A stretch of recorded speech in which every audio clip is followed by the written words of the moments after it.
What's up, everybody? Welcome to Cars, Cost, and Technology. Today I just wanted to do a quick video on a discussion I saw online, as well as a question that I've actually been asked personally as well. And the topic is, why do sports car owners slash supercar owners drive so slow in the streets and in parking lots, things of that nature? So just wanted to kind of create an open discussion around that.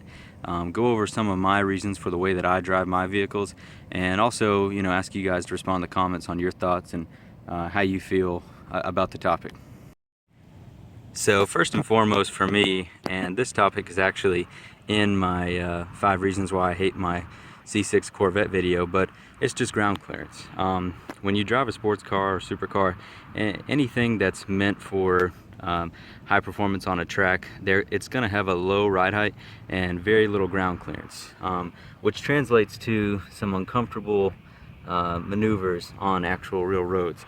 Most businesses, most roads, most parking lots are not really designed to have the smoothest experience. It's just put together in a way that however it works. So when you get to a steep angle, sharp corner,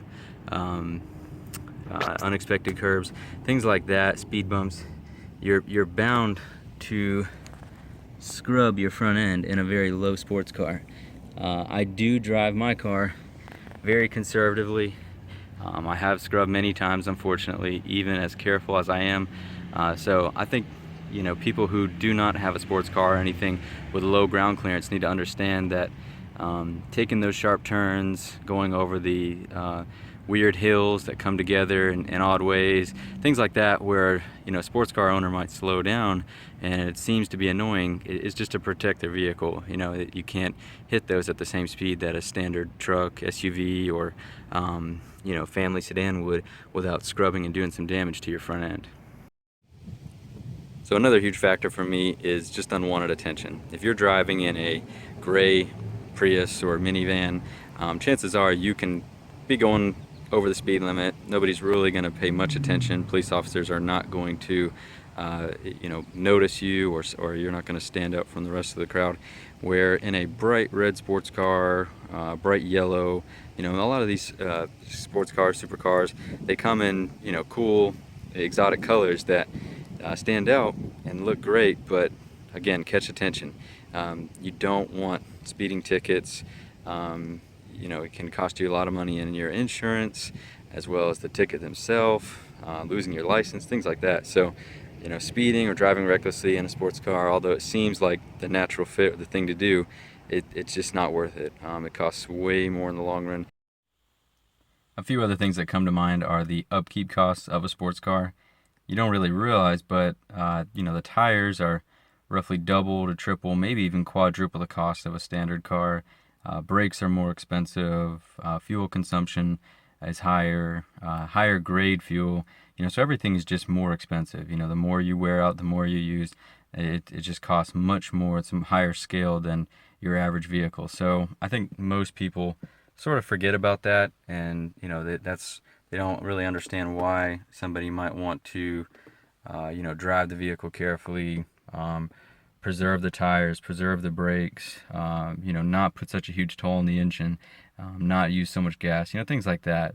Some people do daily drive these sports cars, but I think the ones that do understand and respect those vehicles and try to take the best care of them that they can. So that's my reasoning behind it. That's why I drive conservatively and always try to take it easy on the car, unless if I'm actually going out specifically to drive fun and aggressive. You're not going to see me on just an average road any given day on my commute to work, driving recklessly, trying to show off, doing anything dangerous, doing burnouts, things like that, because it's just too expensive. It's not responsible, and it's gonna eventually potentially risk myself, or any other sports car owner the right to own that car, whether it means losing the right to have a driver's license in their state, losing the costing themselves too much money to be able to afford a sports car. There's a number of factors there, and it's just not worth it. So anyway, I just wanted to share a few thoughts on that. Like I said, I've heard that question asked many times.